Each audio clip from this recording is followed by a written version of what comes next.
Welcome to another episode of the Leadership Lens, where we speak with global leaders to discuss future gazing ideas, awe inspiring strategies, and most importantly, aspects of business and marketing that all of us need to be aware of in 2021. Today, we have with us Ashish Bhasin, who is the CEO Asia Pacific and Chairman for India, Dentsu, and a member of the Densu International Global Executive Team. Welcome, Ashish. It's great to have you on the Leadership Lens. My pleasure. Very happy to be here. So, Ashish Bhasin is an industry veteran with over 32 years of experience in the media and the advertising space. Tasked to expand the global footprint of Aegis Media in India, Ashish joined the London headquartered media and marketing conglomerate in June 2008. Eventually, he went on to build Dentsu Aegis Network, DAN India as we know it, which is now the second largest agency advertising and marketing communications group in India. Conferred with a PhD for outstanding contribution to the advertising and media industry, Ashish serves or has served on most industry bodies in India. So Ashish, very impressive introduction, but let me ask you, the first question that comes to mind when I looked for Densu is, you guys are talking about a global restructuring that was announced in 2020 of December, and you're organizing the business into creative, media, customer experience management. I want to understand what was the thought behind such a huge reorganization under these three categories? And what does it mean for India, of course? Thank you very much, Shani. Very happy to be here, and thank you for the introduction. I am a very big believer of one thing: we in advertising unnecessarily overcomplicate life, right?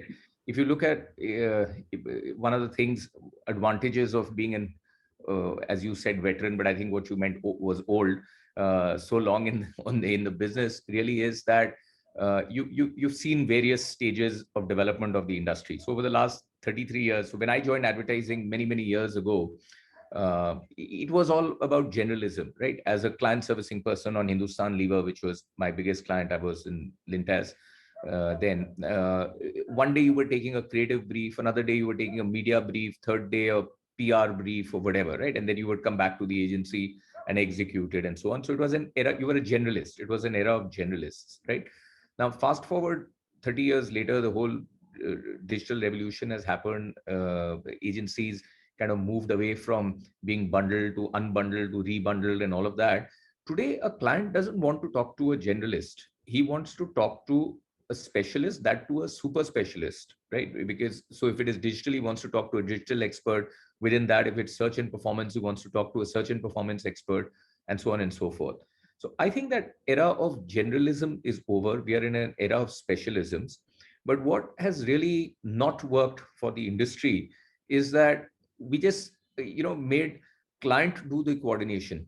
So what I am a big believer of, so one, he's dealing with 50 agencies at the same time, an event agency, a PR agency, a digital agency, a creative agency, and so on and so forth. I am a big believer of one P&L. And we were lucky in Densu, in India particularly, but even globally, that because I was setting it up afresh in 2008, as you mentioned, when I brought at that time Aegis, which later on got acquired by Densu and became Densu Aegis, because I was setting it up afresh, there were 40, 50 people, most of them I had hired, the leadership team. I was able to set it up as one P&L. What that meant was that you may in your stream have done well, but if India didn't do well enough, nobody would get a bonus. So from those 40, 50 people, today we are, let's say, 3,500 people or so in India.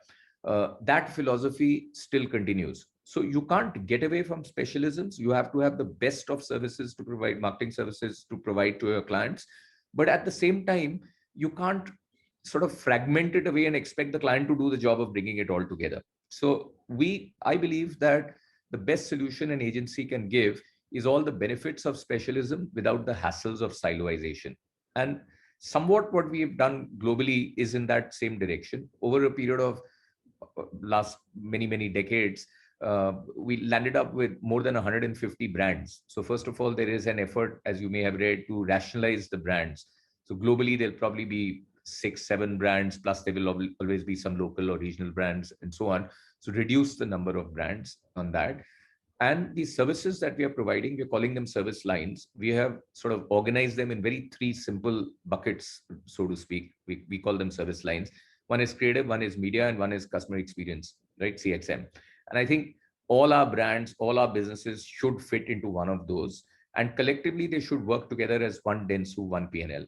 That's what we're trying to achieve globally. To an extent, I think India is a bit ahead on this because, like I said, that's how we set it up, and we had that benefit, and we have that advantage over our legacy competitors, because even if they want to, and everybody's now realized that everybody's now making these noises in a similar direction, but we have a significant lead, particularly in India, on this, because that's how we set it up. Once you've set up a legacy structure which is so siloed, it's very hard to bring those walls down. Because we set it up as a one PNL, I think that's the advantage we have. So that's broadly the direction, and that's why you see this organization and rationalization of brands.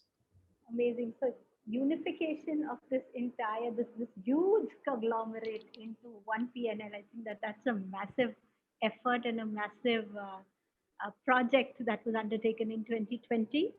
Uh, Ashish, you spoke about CXM, and one of the most important things that all marketeers are talking about. Everyone wants to get it right, uh, and this is carrying a sense of urgency, especially in 2020. It became so much more important to get that piece right. How is Densu kind of advising its brands when it comes to investing in technology, when it comes to creating modern experiences for their consumers? How is your approach towards CXOs when it comes to this? So look, first I'll give you the Dentsu India perspective first. We have a huge advantage here, right? Because when I brought Dentsu, that time Aegis, like I said, Dentsu Aegis into India in 2008, I was coming in 88 years later than my competitors. So WPP had come in 1929 through what was then HTA. The IPG had come in 1938 through what was then Lintas, right? I was coming in 2008. So there was no sense. And for these 88 years or whatever, the number 1 and 2 ranking hadn't changed in India. 3, 4, 5 had changed, but these had been consistent, right? Now, I was coming 80 years later. If I tried to do the same thing that they did, I would not probably have succeeded. So we took in 2008, a call that we are going to go very heavy on digital, because that's where we felt that the consumer was going to move rapidly to digital. At that time, the market was only 3% digital, right? So other agencies were sort of not, they were making tons and tons of money on legacy stuff. So they were not interested in it. I said, this is a chink and opening for me. So we went very heavy there. We did a lot of acquisitions. We did a lot of organic growth. We set up Isobar organically. We acquired Communicate2, which was the first acquisition from Vivek Bhargav, and made that into iProspect, and so on and so forth. So several organic and inorganic efforts. And by the end of 2019, and that has really stood in good stead for us, the market had grown from 3% to about 19-20%. If you see the 2019 Dentsu Digital Report, it shows you that. But we were getting, when the market was 19%, we were getting 46%, nearly half of our revenues from digital. So we were overweight on digital, and digital and technology in many ways obviously go hand in hand on that. So we pioneered this. We became amongst the largest customers of Google, amongst the largest customers of Facebook, which are the dominant players in India, and several other players. So that really worked well, and that was, I think, two reasons that I will give, that we grew in a short time from almost nowhere, 50 people, to 3,500, and from nothing to 23 agencies. Two reasons was one, PNL, and the other was this digital drive. What I tell all my clients is that I don't think you need to talk about digital transformation, or that you need, you said to CXOs that what you need to do. I think everybody knows it on that. The only thing I tell the clients is that, look, this digital transformation, whatever it means, and it means different things to different people, is a journey. It's climbing Mount Everest. And I copied this from one of my colleagues, Vivek, actually. You have to climb Mount Everest yourself. We are like your Sherpa. We can help you with a bit of heavy lifting. We can walk the journey with you and tell you that, look, here are the pitfalls, here's how you should do it, because we've done it 100 times. but you've got to gear yourself up, because organizationally, that's how you have to shift. That shift is happening. That change is happening. You got to be, today, you don't even have to convince people on that. I mean, in 2008, you have to convince them that it's going to go digital, etc. Today, you don't have to do that. But the speed of change is now so fast that if you don't do something about it, you're definitely going to be lost. And that's really where we start seeding into the organizations of our clients, that there is a need for a total digital transformation rather than you looking at things piecemeal, simply because of the amount of digital footprint that a consumer is leaving today. All of us are talking about big data. Frankly, hardly any clients and almost no agency really know how to handle that well enough. We just put them in presentations, and because the consumer is leaving such a big digital footprint, we're not even scratching the tip of the iceberg, so to speak, right? So frankly, that's what I tell a client, that look, nobody is an expert here. You got to run your own journey. You got to climb your own Mount Everest. We will be by your side. We will do all the heavy lifting, and we will share with you a lot of experience which we've gained because we've done it 100 times before. We've taken the lead in this, so therefore it's to your benefit. Absolutely. It's everyone's own challenge and own mountain to climb. And it is so impressive to hear that you've climbed an 88-year-old chasm in like 10 years, 10 years flat. And best thing I liked is you're saying that the digital helped you do it and one PNL helped you do it. I think that's a lovely answer. Fantastic. So uh, most companies, like you said, you've got to climb your own Mount Everest. And one of the ways they're doing this is they're prioritizing D2C strategies. So what was once a very, new age business strategy is now a marketing strategy for everyone. They're prioritizing e-commerce models. And as a result of this, they are also going directly to technology vendors, be it Adobe or whoever, Oracle, and trying to build new capabilities like CRM and CX. And a lot of these marketing spends, what we see is will go to building these capabilities in 2020 and 2021 specifically. How are agencies geared up to, get a piece of this pie? Because it's no longer media buying. It's Well, setting a tech. luckily for us, if you say agencies in general, they're not very well geared up. Uh, we're not excellently geared up either, but I do feel we have a significant edge over our competitors because of some of the investments we made. But agencies, one of those areas where again the agencies have missed the boat, and then I'm going to cry for a long time that we don't get paid well enough, blah blah blah, because this is the highest growth part of a client's spends in this area, right? And if you're not going to be an expert in that, then you're not going to be able to add value. I don't think it's so. For you mentioned, let's say Adobe or Salesforce or whatever, all the tech advancements that are happening, they're not competitors to us, or a Google or a Facebook. They're not competitors to us. We have a role to provide a layer of services. We're never going to become, I don't think agencies are going to become huge makers of large technology solutions like that. But when these expert companies are there who make it, the client, even after he's purchased it, doesn't know what to do with it, or needs somebody to hold his hand and make sense out of it, to make sure that all the marketing, digital marketing data, all the other parts of data going in and are being analyzed and are being used. Otherwise, what's the point in having something like this? And I think that's where how to most effectively use it for the entire data for purposes of marketing, digital marketing specifically, but all of marketing is really where agencies have a big role to play. But in that, they need to re-gear themselves up, right? Advertising is not today what it was 30 years ago when I joined. We keep talking about this, is it math men or madmen, etc. It doesn't matter. You are nowhere, no one to decide. The consumer has already decided. There is a certain direction that it is taking. You've got to provide a solution, whether you provide it by math or by mad or whatever is. And in today's complex world, it cannot happen unless you build tech capabilities, unless you build digital capabilities, unless you upgrade your capabilities. And just doing uh, a Google certification or a Facebook certification, etc., doesn't make you digitally competent. I mean, those are necessary things to do, but those are not, they're not complete, right? So agencies, I feel in general, have got left behind a bit, but I think the field is wide open. And I think the most agencies now realize it. We're lucky to have a significant advantage. We also made a huge investment in Merkle in US, which is the largest first party data working company, because that's really what's most valuable today. And we are in the process of rolling it out in India. We've already rolled it out through Merkle Sokrati, and we've also got a bit of Merkle TWA here and so on. So we're rolling that out throughout APAC. We have now significant presence in Singapore, significant presence in Australia. We're building presence in Vietnam, in Indonesia, and of course, rest of the globe as well. So I'm talking more from an APAC point of view. And in the US, they're leaders by far. Just yesterday or day before, the latest Forrester research has come out on this, and it rates Merkle at the highest end of the best quadrant, miles above. So, and like Merkle, we've also made many other investments in that bit. But even with all of that, it's still the tip of the iceberg, because there is so much more to do, and there is so much of an opportunity that I feel we must run much faster out there. And I do hope my friends in other agencies also realize it and start investing beyond PowerPoints in that area. I'm glad you mentioned this.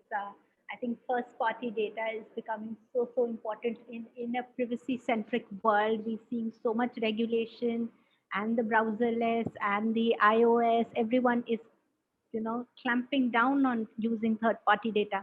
So what is your opinion should be a good first party data strategy that brands right now need to develop, and how should they kind of go about doing this? Look, first of all, we are getting into a cookie-less, privacy-friendly, transparent, regulatory compliant environment, and all businesses and all marketeers will necessarily need to scale up their data-driven marketing, but they will now have to do it in a responsible manner in the way they collect the data, the way they use the data, particularly customers' first party data, which is why specialist companies, for example, like Merkle, become even more valuable on doing this. I think most clients actually have first party data. It's just that they've never really focused or concentrated upon it. There are a few watchouts. I mean, privacy and regulation. It started with GDPR, but GDPR is not the only regulation. Even in India, there are regulations. Most markets now have their own regulations on that. You have to gear up for the fact that we are heading into a very transparent era, where data, while it's very valuable, is also very volatile, and therefore has to be handled with care in that sense. And therefore, you need to build capabilities of handling it carefully.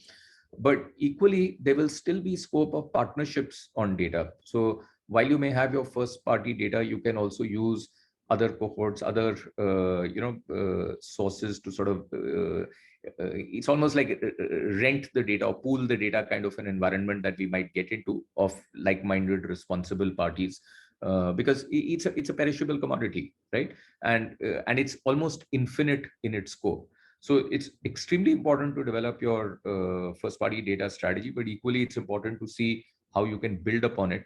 But two things to remember: it's got to be I mean, you have to respect privacy and the laws around it, and therefore be extremely responsible about it. So handle with care. This is a valuable and a volatile commodity. So handle with care and be very responsible with it. So Ashish, similarly in terms of media, in the media and advertising inventory space today, especially when it comes to e-commerce models and virtual shelves, product shelves, data ownership. I feel an inordinate amount of inventory and power seem to be vested within the triopoly with Google, Facebook, and Amazon. What is your take on this? What should brands who want to kind of de-risk themselves, or not work with, not be so hugely dependent on these three players? How should brands go about doing that if that is a criteria for them? Are you talking specifically about India at the moment when you talk? India or globally, either. Look, when you look at India, it's not even a triopoly, it's actually a duopoly, right? Google and Facebook collectively, it differs marginally year to year, but we've been doing this Dentsu digital report now for, I think it's the fifth year. Yeah. The market share varies between 70 to 78%, let's say in that. So it's around 70-75% is the market share. It's not falling. The construct of the Indian digital market, the way I see it, has now become very strange. So these two players have roughly, let's say 75, 77% of the market. Then there is 10, 12 players. Some of them keep changing once in a while, which have another 12, 13% of the market. So 90, and these are players like, for example, LinkedIn, Hotstar, the second rung, after the LinkedIn, Hotstar, uh, maybe some of the OTTs, some of the Twitter, maybe some of the bigger players or whatever. Earlier, maybe TikTok was there. Now TikTok has fallen out. So some keep coming, going in. But these 10, 12 players occupy or command about another 12, 13%. So 90% market share is gone in these, right? And that has been steady. If you look at the last 5 years, everybody says, okay, now new players are coming, they will eat into this, they'll eat into that, etc. That 90% has been steady. For the balance 10%, we at one stage before we started consolidating were ourselves dealing with 5,000 different players, right? In reality, they're probably 50,000 players, which is where your whole programmatic, need for consolidation, etc. comes in. So the Indian market is very strangely constructed. Everybody thinks it's a huge digital market, and we get very enamored by 700 million people on the internet and this and that. And therefore, a lot of advertising dependent digital businesses get launched, but they don't realize that the available segment to them is actually not as big as they think it is, because it's unless they're able to penetrate the other 90%, which everybody thinks they can, but so far in the last 5-10 years, I have not seen, just a handful have been able to, perhaps, in that sense. So it's a very strange construct, and I don't think it's going to change in a hurry. Yes, Amazon, if it ups the ante, because Amazon is one player, who's available at the last mile just before the consumer is making a purchase. If they get more serious about the advertising part of their business, perhaps they can. But then instead of a duopoly, it may become a triopoly. More or less, this situation is similar in most countries. I mean, it may vary. Some players, other than China, in China, they have their own players. So that situation is not going to change in a hurry, because these players are very well resourced. They are researching the market very well. They have the scale, momentum, and resources to invest. It'd be hard to take market share away from them. So I think, to your question of how do the others manage, I think that's broadly the direction you're asking. They must first estimate the market, right, and estimate where are they going to be playing and what's the size of that. And I think that's where many players go wrong in that sense. For brands specifically, there is no doing away with this. There is No, I mean, brands, it depends on what your needs are. I don't think, why should you do away with it? I mean, if there is something that is giving you great reach and audience in a great platform, you don't need to do it away. You need to supplement it. The important thing is not to become dependent on any one platform or two platforms, etc. You must have your own strategy, which is using that. I think programmatic will be the solution in a much bigger way, for particularly for stuff beyond a few larger players, because I think that's where you're not looking at a specific site or an environment or a platform. You're looking at an audience, and more as the market gets matured, the the rest of the long tail will go completely, or more, not completely but significantly programmatic. And I think that's the direction brands need to take. They need to have a Google, Facebook strategy in India. They need to have a strategy for the next 10 players, and then they need to have a programmatic strategy which can go across these three buckets. But more and more emphasis on the programmatic strategy, because it's humanly impossible. I mean, with the number of sites and number of options that are available, it's humanly impossible to make meaningful decisions, without the use of love. TAMs and programmatic. Yeah. Absolutely. So, last question for you today, Ashish. We've seen that 45% roughly is the revenue that's coming from digital. Do you think the shift to digital will accelerate enormously in 2021? And what are the big opportunities for brands in 2021? On digital specifically.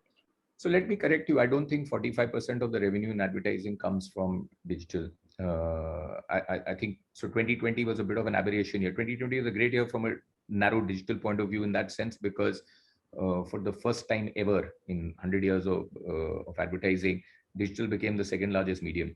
So print used to be the largest medium, then television for the last 20, 30 years has been the largest medium. And now in partly because of the lockdown and lack of distribution of print, etc. Digital has become the second largest medium. And I think the trajectory, one thing that the pandemic did was, I don't think it created new trends. I think there were trends which were already there. It accelerated that hugely. So today we have grandparents on Zoom. Today you're buying aloo pyaz on internet, right? It would have still happened, but probably would have taken 5, 10 years. This made it happen in 5 months, right? So I think therefore that acceleration has been huge.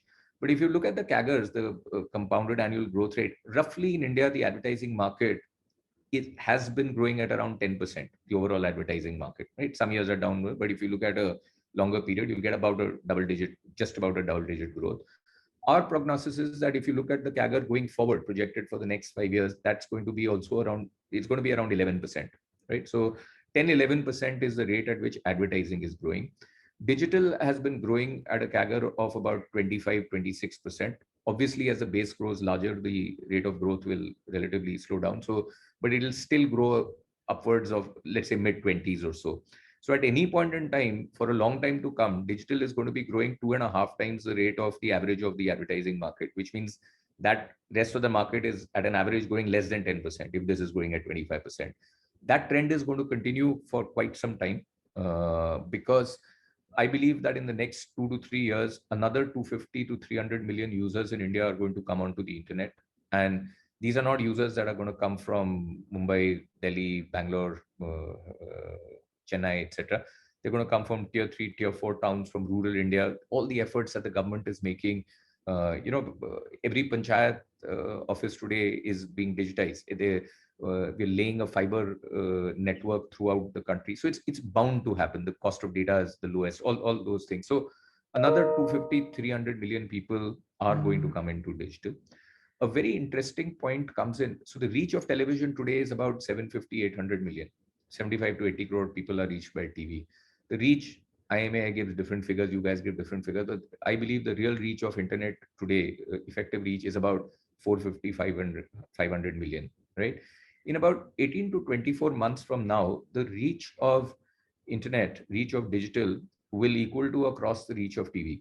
Now that's where an inflection point comes in. You look at South Korea, look at China, look at markets that are ahead of us. Incidentally, this is the first year in the world where digital will be globally will be more than all other media put together, right? It's crossed 50%. So when you look at all these markets, that becomes an inflection point. I think we are 18 to 24 months away from there. That's going to be a huge explosion. And why? Because the bellwethers of advertising are FMCGs. They're car companies. They're, like large conglomerates who want to reach maximum number of people. Hindustan Unilever, or Procter and Gamble, or ITC, or Marico, or P&G, and all of these. Now, for them, the reach becomes very important. Moment this medium starts giving the reach also, besides all its other advantages, I think it'll just zoom off. However, there are two things that will pull it down if we don't get it right. First, we haven't even agreed common metrics in a medium which is most measurable, right? In the sense that somebody says, if you've seen 2 seconds of my ad, it's a view. Somebody says, if you've seen 20 seconds of my ad, it's a view, so many pixels, etc. We need to agree on common metrics. The second thing for it to be we need to have common measurement. I mean, good or bad, there is a measurement system for television. There's a measurement system for print. It is an agreed system, obviously with all its faults and needs to be corrected, but at least it's a agreed system.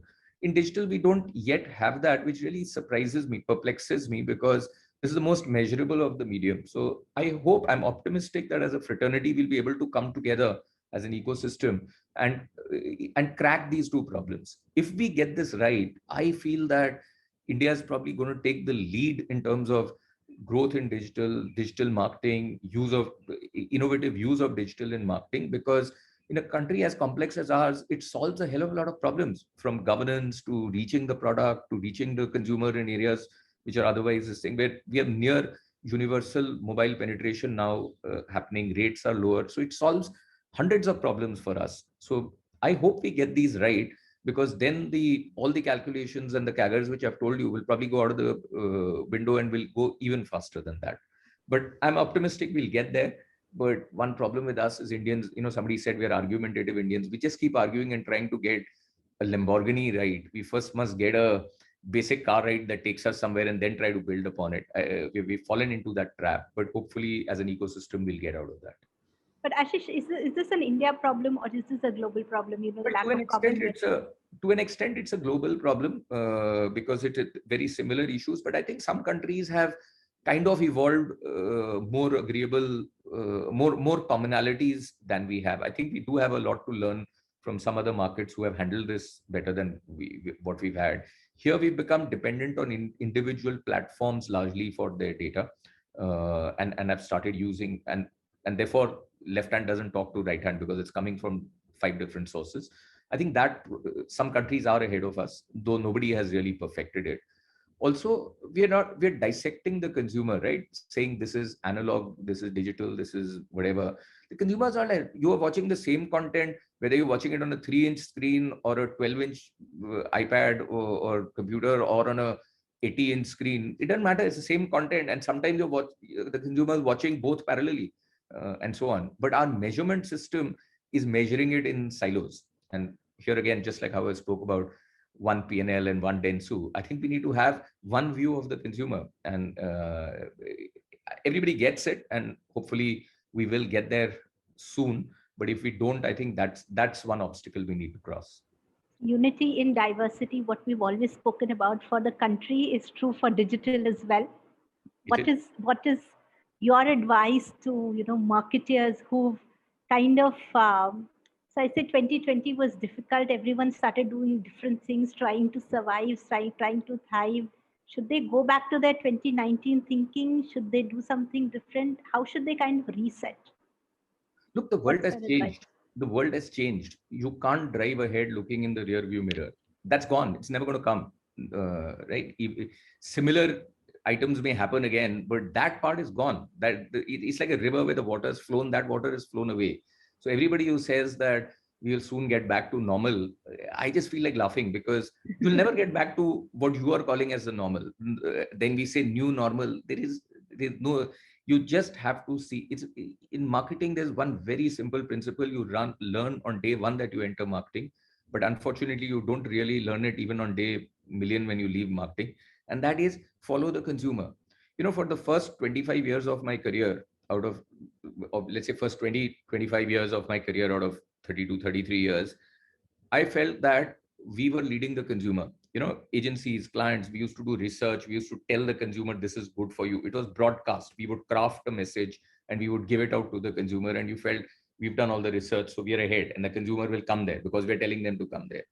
In the last 5 years, I get a distinct feeling the consumer is far ahead of us. Consumer is far smarter than any agency, any client, any marketer.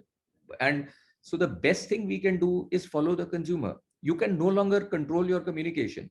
Earlier, you crafted your communication perfectly. You put it out very nicely. You shot one commercial for 3 months, 6 months, and so on. Today, you may do anything. One tweet comes in about something. Your 50 years of brand building is down the tube if you haven't, been able to respond or react to it. The conversation has moved away from the advertiser or the brand or the manufacturer to the consumer. So therefore, my single advice would be follow the consumer. You can't go wrong. See where the trends are, see where things are going, and just make sure that you're being able to forget remaining ahead, remain at pace with that at least. Fantastic. So follow the consumer, stay agile. We're living in a sea of perpetual beta.